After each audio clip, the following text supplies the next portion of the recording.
Merci à toutes et à tous. Nous allons suivre à présent le discours de circonstance de Monsieur le Président de la Transition, Président du CNDD, le colonel Mamadi Doumbouya.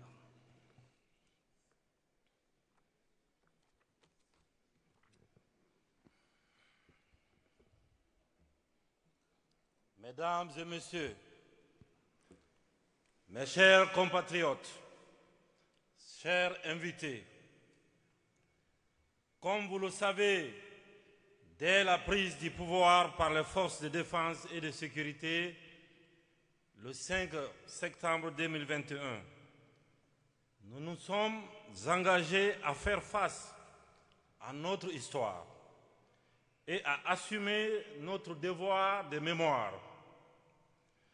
C'est dans ce cadre que le 22 mars dernier, nous avons initié les assises nationales qui devaient initialement se tenir en 6 semaines sur tout le territoire de la République et dans les différentes représentations diplomatiques de notre pays dans le monde. En proposant la fin des assises pour le 29 avril 2022, nous avions alors sous-estimé la capacité et la volonté de nos compatriotes de s'écouter, de se parler, de se dire les choses qui font mal et de s'engager résolument ensemble dans la voie de la vérité et du pardon. La décision de reporter les conclusions des travaux du Comité national des assises s'imposait alors comme une nécessité absolue pour permettre aux Guinéennes et aux Guinéens d'ouvrir davantage avec prudence et peut-être même avec appréhension le livre d'un passé douloureux et de penser les profondes plaies et blessures. Nous voici au terme d'une étape importante de ce processus de vérité et de pardon. Dans cette même salle, là où nous avons fait le pari de tendre une oreille attentive à nos ressentiments, à nos refoulements, à nos blessures et à nos fractures sociales, pour écrire une page apaisée, une page brillante de notre histoire. On aurait pu penser que le pari n'était pas gagné,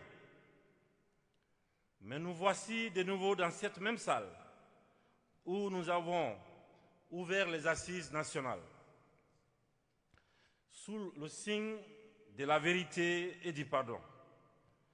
Cette fois-ci, pour la remise du rapport du Comité national des assises. Ces moments ne ferment pas notre longue histoire et notre longue marche à travers notre passé commun, sombre par endroits, sur lequel nous avons lancé quelques projecteurs et que d'autres continueront certainement à éclairer.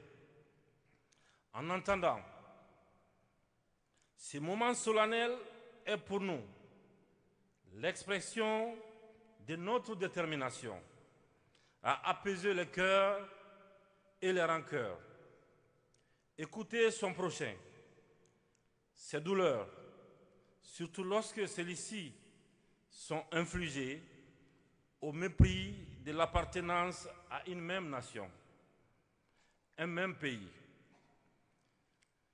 Mais c'est faire preuve de maturité, de responsabilité et surtout une nécessité absolue de dépasser les clivages et regarder ensemble dans la même direction. En ce sens, le travail du Comité national des assises est très salutaire.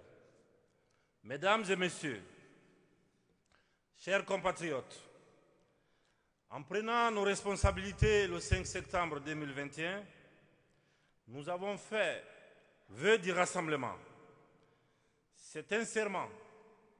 Et en tant que président et soldat, j'ai juré de servir le drapeau. J'en connais la teneur du serment et les valeurs. J'entends honorer mes engagements. Donc, depuis le début de cette transition, nous avons posé des actes de réconciliation et d'union nationale. L'unité de notre pays est en effet la pierre angulaire de mon action. Il y a urgence d'agir car chaque jour, chaque moment qui passe est un jour de trop. Dans le dénuement, dans l'extrême pauvreté, dans les difficultés pour des millions de nos compatriotes, une triste réalité qui contraste avec l'immense richesse de notre pays. Nous nous sommes engagés à faire une rupture en procédant à des réformes. Mesdames et messieurs, aucun développement, je dis aucun développement, n'est possible sans justice et sans surtout la lutte contre la corruption.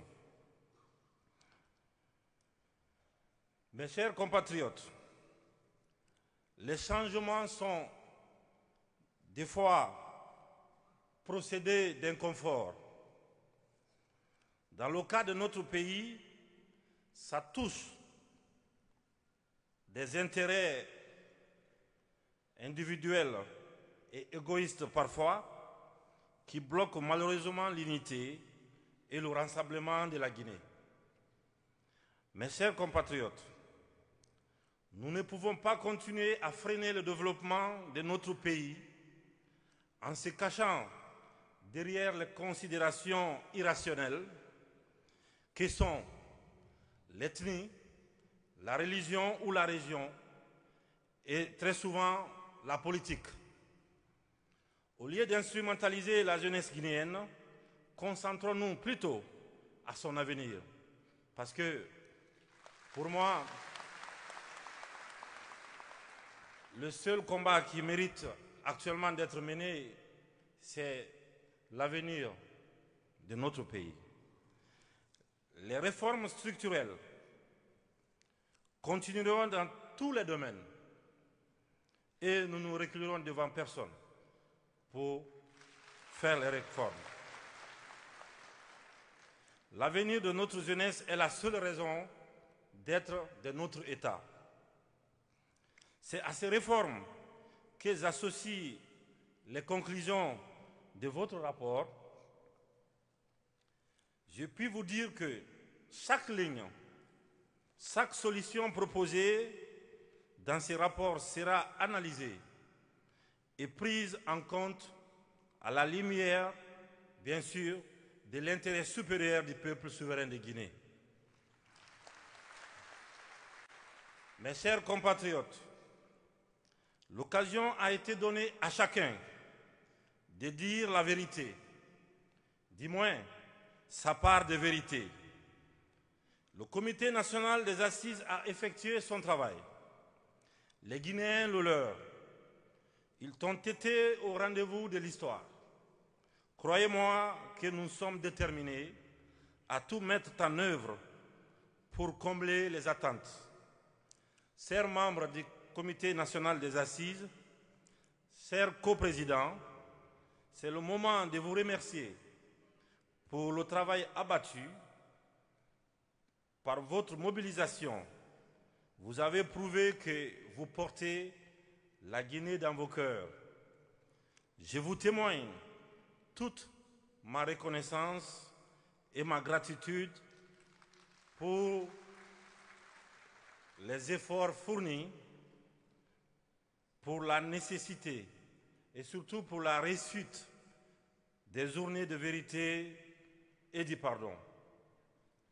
L'heure est au rassemblement, à l'unité qui se fera sans doute en accordant une attention bienveillante aux recommandations issues des journées nationales des assises.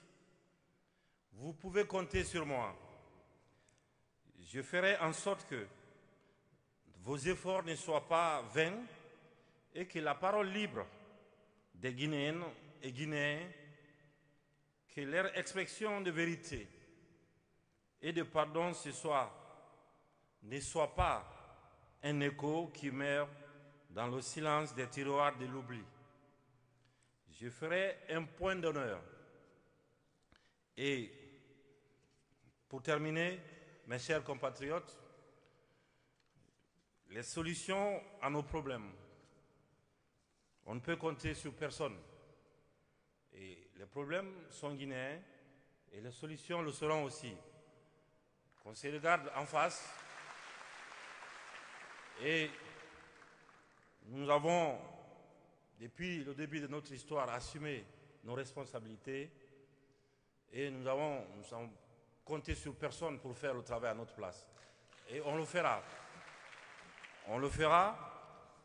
Pour terminer, je peux vous dire que la détermination du gouvernement de transition est sans faille. Vive la République, que Dieu bénisse les Guinéens et les Guinéennes. Je vous remercie. La régie. Pour l'hymne national, s'il vous plaît. Merci, Excellence, Monsieur le Président. Monsieur le Président qui vient donc de finir son discours. Il est prévu, Monsieur le Président, une petite cérémonie, que notre passé a été triste ou tissé de fil doré. Il est la construction de ce que nous sommes. Monsieur le Président, c'est à votre demande expresse que la salle de banquet du Palais Mohamed V a été décorée des photos des anciens présidents, des anciens chefs de l'État de la République de Guinée. La symbolique de ce geste réside dans le fait que la Guinée s'assume.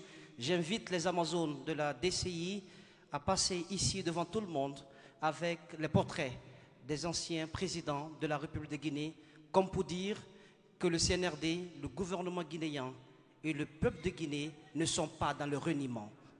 Merci. Allez.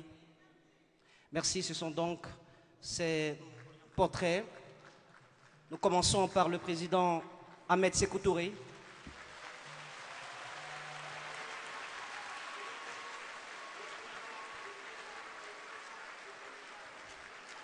Le camarade Ahmed Sékou Touré. Vous avez le soldat, le général Lansana Conté.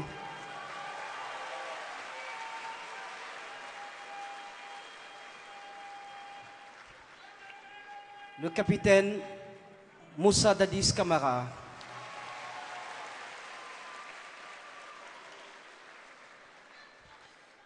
Le général Sekouba Konaté.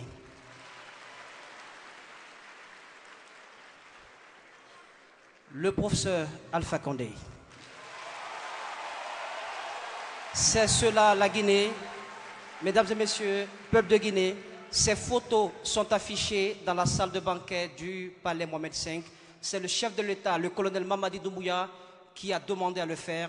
C'est un homme qui n'est pas dans le reniement. Merci. Merci, Excellence, Monsieur le Président.